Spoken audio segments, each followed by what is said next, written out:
वेंकी या विक्ट्री वेंकटेश नामों से जाने जाने वाले हीरो रघुपति वेंकटेश जब भी फैमिली ड्रामा में दिखे हैं तो धमाल मचाए हैं। चाहे वो 1990 का शत्रु हो या 1991 का कूली नंबर 1 या कृष्णा कृष्णम हो, 1993 का अनाड़ी हो या 1995 का तकदीर वाला या फिर 1996 का पवित्र बंधनम हो, 1998 का सूर्यवंशम या प्रेमंत इंदिरा हो या फिर 2005 की संक्रांति हो और 2023 की किसी का भाई किसी का जान, इसे तो आप अवश्य ही देखे होंगे। ये सभी फिल्में सुपर हिट रही हैं, पर ये film Sankranti Vasthunam super hit ही नहीं बल्कि ब्लॉकबस्टर साबित हुई है, क्योंकि फिल्म 50 करोड़ खर्च करके लगभग 350 करोड़ से ज़्यादा की कमाई कर ली है। तो इस मज़ेदार वीडियो को जल्दी से लाइक कर दीजिए और चैनल को तो सब्सक्राइब भी कर दीजिए। वैसे आप इस फिल्म को अमेजन प्राइम व जियो हॉटस्टार OTT प्लेटफॉर्म पर देख सकते हैं, पर सिनेमैटिक एक्सप्लेनेशन के लिए इस वीडियो को पूरा देखिए। इस फिल्म की शुरुआत मुंबई शहर से की गई है। प्रसिद्ध अमेरिकी कंपनी ग्लोबल टेक के CEO सत्या अकेला को अपने अपने राज्यों में इन्वेस्ट कराने के लिए कई राज्यों के मुख्यमंत्रियों की होड़ लगी रहती है, पर तेलंगाना राज्य के मुख्यमंत्री केशव उनकी बात को वह मना नहीं कर सके, क्योंकि सत्या अकेला स्वयं तेलंगाना के निवासी हैं। अब क्योंकि केंद्र के विरुद्ध जाकर CM केशव केवल औपचारिकतावश ऐसा कर रहे थे, तो DGP श्रीनिवास राव उनकी सुरक्षा के लिए IPS मीनाक्षी को नियुक्त किए थे। पार्टी कार्यालय में CM केशव जब सत्या अकेला से कुछ बातचीत कर रहे होते हैं, तो उसी दौरान उनके पार्टी प्रेसिडेंट उन्हें पास बुलाकर सत्या को अपने घर ले जाने की बात बोलते हैं। CM इसके लिए तुरंत मना कर देते हैं, पर उनके पार्टी प्रेसिडेंट हट करके सत्या अकेला को अपने फार्म हाउस पर लेकर चले जाते हैं। लेकिन 2 मिनट में अपना पसंदीदा आलू की करी बनाकर जब पार्टी प्रेसिडेंट पीछे मुड़ते हैं, तो उनके फार्म हाउस पर कोई दिखाई नहीं देता। बिजनेसमैन CEO सत्या अकेला के किडनैप होने की बात CM तक तो पहुंचनी थी।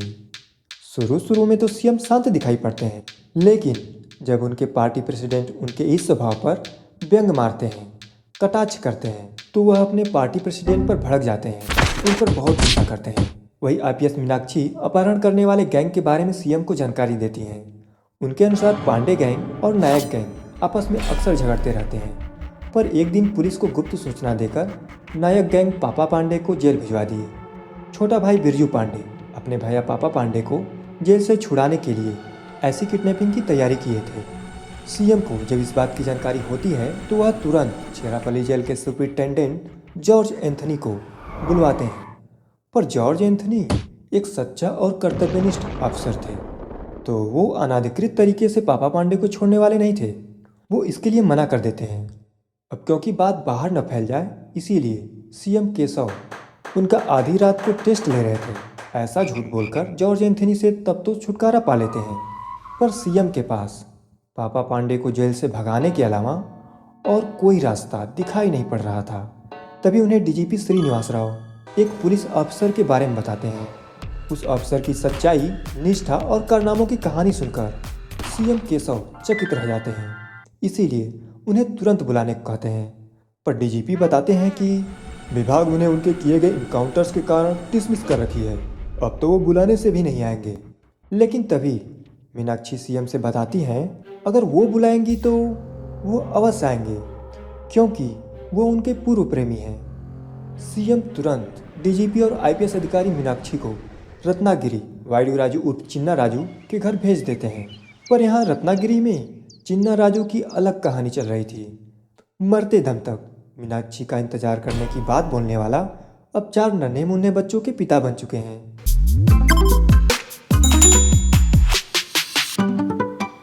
उनके घर में जो साढ़ू उन्हें हमेशा चिढ़ाया करते थे, वाईडी राजू उर्फ चिन्ना राजू को उन्हें परेशान करने का एक दिन अवसर मिल जाता है। जिस दिन मीनाक्षी रत्नागिरी में आने वाली थी, उसी दिन सवेरे सवेरे उनके छोटे साढ़ू अपने कॉलेज फ्रेंड को WhatsApp पर हाय लिखकर भेज देते हैं। 10वीं कक्षा की दोस्त को मैसेज भेजने पर उनकी पत्नी तो रोने लगती हैं, लेकिन उनके पिता और जीजा बोलते हैं 10th क्लास की दोस्त को हाय लिखकर ही तो भेजा, इसमें गलत क्या है। लेकिन जब वाईडी राजू उर्फ चिन्ना राजू ये सूचना पढ़ते हैं, तो वह आग में घी का काम करते हैं। चिन्ना राजू के ये बताने पर कि WhatsApp पर हाय का मतलब गले मिलना होता है, इस बात से सभी लोग उनके छोटे साढ़ू को भला बुरा बोलने लगते हैं। और जब वो लोग ऐसा कर रहे होते हैं, तभी उनका बेटा बुल्ली राजू मीनाक्षी को लेकर घर आ धमकते हैं। जैसे वाईडी राजू मीनाक्षी को देखकर स्तब्ध रह जाते हैं, वैसे ही मीनाक्षी कुछ समय पहले हुई थी जब वह रास्ते में खेल रहे कुछ बच्चों से वाईडी राजू के घर का पता पूछती हैं।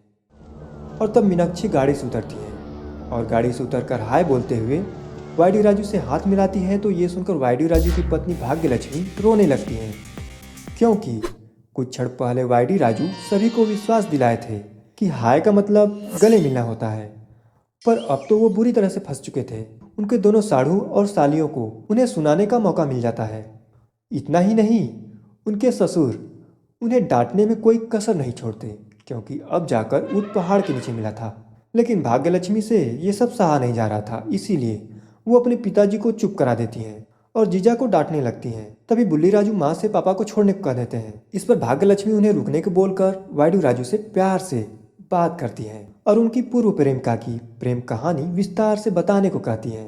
पर वाईडी राजू के घर के नौकर राजू इस अखंड सच्चाई को बताने से मना करते हैं, क्योंकि वो जानते थे कि इसके बाद क्या होगा। लेकिन भाग्यलक्ष्मी के बहकावे में आकर वाईडी राजू अपनी पुरानी प्रेम गाथा सबको सुना डालते हैं। अब सारी सच्चाई जानने के बाद भाग्यलक्ष्मी अपना असली रूप दिखाती है। वो किसी का नहीं सुनती। वाईडी राजू को वह इस ऑपरेशन में ले जाने से मना कर देती हैं, लेकिन ये जरूरी था, इसीलिए मीनाक्षी सीएम को फ़ोन करती हैं। तब सीएम केशव स्वयं वीडियो कॉल पर उनसे बात करते हैं। तब सीएम के सामने भाग्यलक्ष्मी अपनी शर्त रखती हैं। शर्त यह था कि वो भी इस ऑपरेशन में अपने पति के साथ जाएंगे। ये बात सुनते ही भाग्यलक्ष्मी के पिता, नौकर राजू और बेटा बुल्ली राजू ये लोग भी जाने को तैयार हो जाते हैं।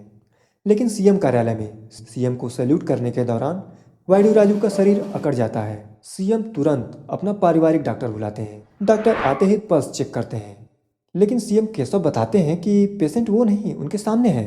तो वह डॉक्टर वाईडी राजू के शरीर को सीधा करके उनके कुछ टेस्ट करवाते हैं। जांच निष्कर्षों को देखकर डॉक्टर उन्हें इस ऑपरेशन के लिए अनफिट बता देते हैं। सीएम केशव दोबारा निराश हो जाते हैं, लेकिन तभी बिरजू पांडे फोन करके उन्हें धमकाते हैं।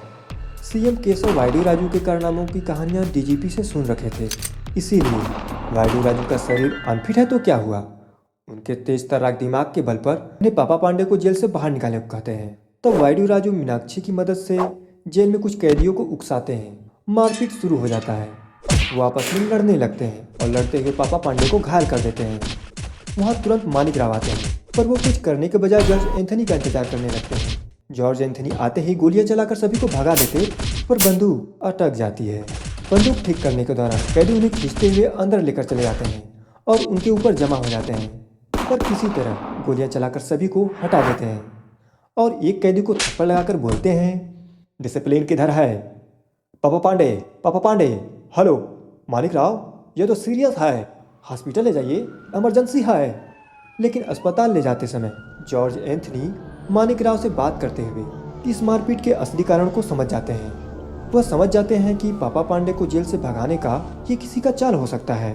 पर यहाँ चिकित्सालय में डॉक्टर के भेष में वाईडी राजू और उनकी पत्नी के साथ साथ गर्लफ्रेंड इसके लिए पहले से तैयार थे।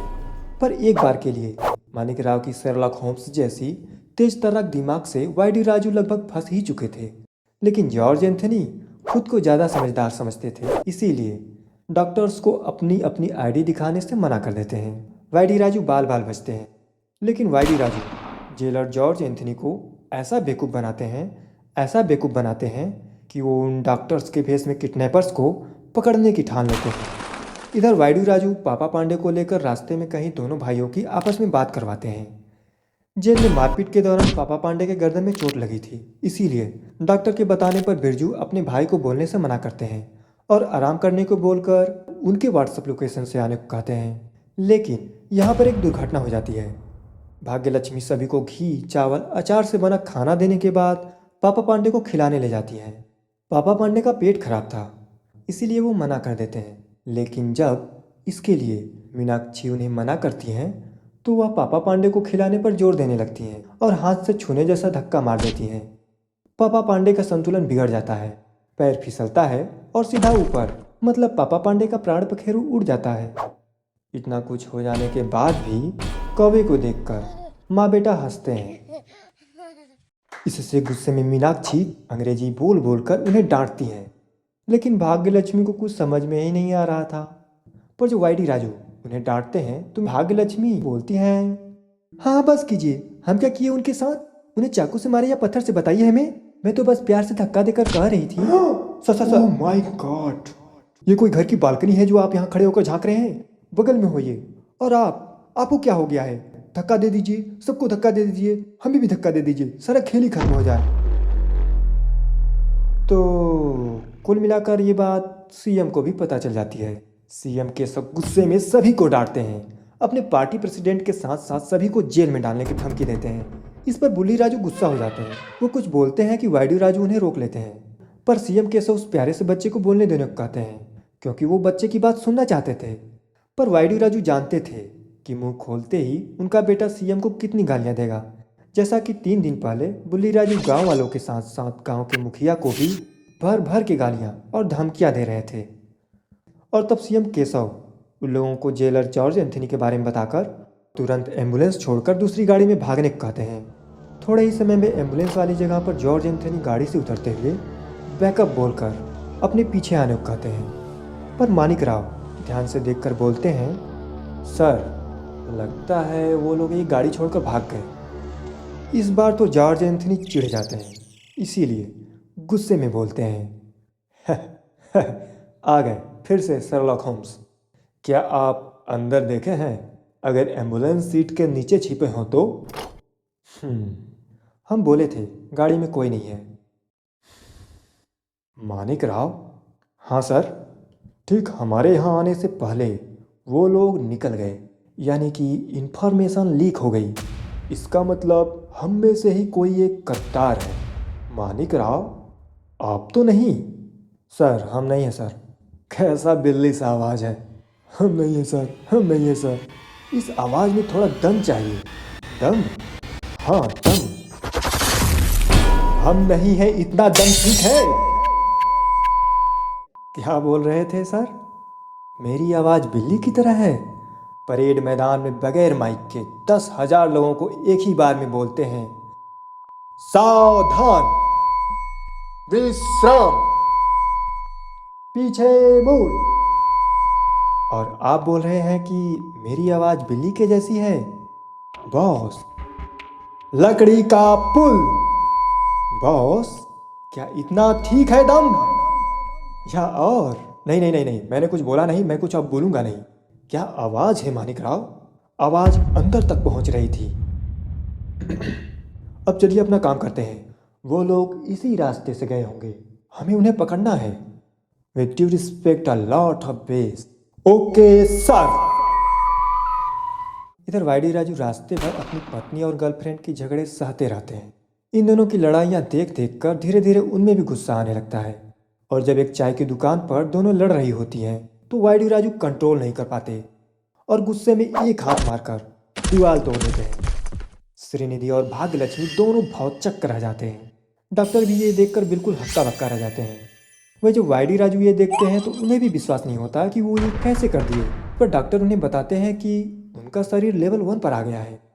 वह बिरजू पांडे के भेजे के लोकेशन वाली रास्ते पर जाने के दौरान रास्ते में कोई उन्हें रोक लेते हैं, पर चिन्ना राजू कुछ समझ नहीं पा रहे थे कि रास्ता रोकने वाला कौन है। तभी बिरजू पांडे फ़ोन करके बताते हैं कि छोटा नायक को भैया के बारे में पता चल गया है, इसीलिए प्लान में थोड़ा चेंज है। आपके सामने मेरा प्यारा दोस्त पंकज पांडे है। हमारे वहाँ पहुँचने तक सुरक्षा का जिम्मा उनका है। इसके बाद दिखाया जाता है कि पंकज पांडे सभी लोगों के साथ भुट्टे के खेत में पापा पांडे की प्रशंसा कर रहे होते हैं। पर तभी बिरजू पांडे फ़ोन करके बताते हैं कि नायक गैंग के लोग आपके ही आसपास होंगे। ये बात सुनते ही पंकज पांडे अपने साथियों के साथ पूरे खेत में फैल जाते हैं। लेकिन इधर बिरजू पांडे के आते ही सारा भांडा फूट जाएगा। मीनाक्षी की इस बात पर वाईडी राजू की योजना थी कि जब दोनों गैंग आपस में लड़ रही होंगी तब पापा पांडे को बीच में धक्का दे देंगे और छोटे भाई को बोल देंगे कि गोली लगने की वजह से मर गए। वाईडी राजू बिल्कुल ऐसा ही करते हैं, लेकिन ऐसा करने के दौरान पापा पांडे को तो एक भी गोली नहीं लगती। पर पापा पांडे को बचाते बचाते पंकज पांडे को कई गोलियां लग जाती हैं। इसके बाद भी पंकज पांडे छोटा नायक को गोली मार देते हैं। थोड़े ही समय में बिरजू पांडे अपने लोगों को लेकर वहां आ पहुंचते हैं। यहाँ पर यह सब हो चुका था। इन सब बातों को वाईडी राजू उनसे बताते हैं कि व्हील चेयर पर होने के बाद भी इन्होंने अकेले 10 लोगों को मार दिया। बड़ा भाई माना था मैंने इन्हें, हम इन्हें बचा नहीं पाए। सत्या अकेला जी को हमारे साथ भेज दीजिए। यही आपकी भैया की अंतिम इच्छा थी। बिरजू पांडे ऐसा करने ही वाले रहते हैं, लेकिन जॉर्ज एंथनी के रहते ऐसा कहाँ होने वाला था। वो आते ही सब कुछ उगल देते हैं। ये सब जानकर बिरजू पांडे वाईडी राजू पर तुरंत बंदूक तान देते हैं और सभी को मारने को कहते हैं। तभी जॉर्ज एंथनी बोलते हैं, अब जाके दिल को ठंडक पहुंची है राजू भैया, खेल खत्म। ये सुनते ही वाईडी राजू बोलते हैं, खेल खत्म? कोड एक्टिवेटेड सर, हम हैं पुलिस वाले, ऑपरेशन अल्फा, प्लान सी शुरू करते हैं। ये जानकर बिरजू पांडे एंथनी पर बंदूक तान देते हैं और बंदूक के पेट से घुसा मारकर प्लान सी के बारे में पूछते हैं। ये सब क्या हो रहा था एंथनी कुछ समझ नहीं पाते तो सीफर कैट बोलते हैं, पर इस पर वाईडी राजू बोलते हैं, cipher cat? Final code activated sir. क्या? सीफर कैट भी एक कोड था? Super Anthony sir, snipers activated. ये बोलने के बाद वाईडी राजू लेजर पॉइंटर जलाते हैं। लेजर पॉइंटर से किसी को कुछ समझ में नहीं आता, इसीलिए बिरजू पांडे स्नाइपर्स के बारे में पूछते हैं। तब जॉर्ज एंथनी उन्हें नहीं पता इस तरह का इशारा करते हैं, पर वाईडी राजू स्नाइपर्स को छिपा दिए हैं, उनके इशारे का ऐसा मतलब निकालते हैं। ये बात जानकर बिरजू पांडे अपने लोगों को स्नाइपर्स को ढूंढने के लिए भेज देते हैं। जब दूर खेत में सभी लोग स्नाइपर्स को ढूंढने में लगे होते हैं तो उसी दौरान छोटा नायक को होश आ जाता है। वह बिरजू पांडे पर धावा बोल देते हैं, लेकिन ये देखकर मीनाक्षी अपने लोगों को वहाँ से भाग निकलने को कहती है। मौका पाकर सभी लोग भाग निकलते हैं, पर इधर लड़ते हुए बिरजू पांडे छोटा नायक को शूट कर देते हैं, लेकिन वो अपने भाई के हत्यारे को छोड़ने वाले तो नहीं थे। वह शॉर्टकट रास्ता से वाईडी राजू के सामने आ जाते हैं और तब ये देखकर वाईडी राजू गाड़ी का रास्ता दूसरी ओर मोड़ लेते हैं और एक गोदाम में जाकर अंदर छिप जाते हैं। लेकिन बिरजू पांडे भी अपने लोगों के साथ वहां पहुंच जाते हैं। बाहर इतना बड़ा खतरा मंडरा रहा था, पर भाग्यलक्ष्मी और मीनाक्षी को यहाँ लड़ने से समय नहीं मिल रहा था। वो लोग फिर से लड़ने लगते हैं। इन दोनों के बीच में वाईडी राजू पिस रहे थे, लेकिन सुनते सुनते उनका पारा गर्म हो जाता है। उनका शरीर फाइनल स्टेज पर पहुंच जाता है। वह भाग्यलक्ष्मी पर भड़क जाते हैं, उन्हें बहुत कुछ सुना डालते हैं। उनके बाद अब बारी थी मीनाक्षी की। वह मीनाक्षी के ब्रेकअप वाली बात पर उन्हें बहुत सुनाते हैं। वह इस गुस्से में उन दोनों को बहुत कुछ बोल डालते हैं। तभी वह डॉक्टर आकर उन्हें बताते हैं कि उन्होंने सभी को मार दिया। ये देखकर वाईडी राजू चौंक जाते हैं, लेकिन जब वही बगल में बिरजू पांडे को देखते हैं तो पूछते हैं कि हम इन्हें कब मारे।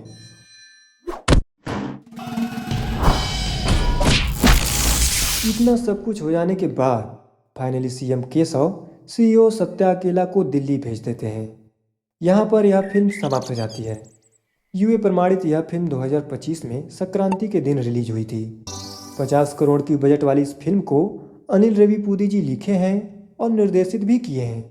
2.5 घंटे की इस रंगीन फिल्म को श्री वेंकटेश्वरा प्रोडक्शन हाउस के द्वारा बनाकर यूके में रिलीज किया गया है। इस कॉमेडी फिल्म की आधिकारिक भाषा तेलुगु है, पर इसे हिंदी और तेलुगु दोनों भाषाओं में शूट किया गया है। फिल्म रिलीज करने के दौरान डोल्बी एटम्स के साथ साथ Dolby digital sound track mode में फिल्म की आवाज़ को रखा गया था, जिसे कि अमेजन प्राइम के साथ साथ जियो हॉटस्टार OTT प्लेटफॉर्म पर आसानी से देख सकते हैं। इस ब्लॉकबस्टर फिल्म संक्रांति वस्तुनम में दघुपति वेंकटेश जी के अलावा विजय कृष्णा नरेश, भीमला रेवंत, ऐश्वर्या राजेश, मीनाक्षी चौधरी, उपेंद्र लिमय, साई कुमार, पृथ्वीराज, श्रीनिवास अवसरला, श्रीनिवास रेड्डी, पम्मी साई, गणेश मुरलीधर और अमित तिवारी जैसे विशेष कलाकार इस फिल्म में दिखे हैं। वीडियो को लाइक करने के साथ साथ चैनल को भी सब्सक्राइब कर दीजिए। तो फिर मिलते हैं अगले वीडियो में।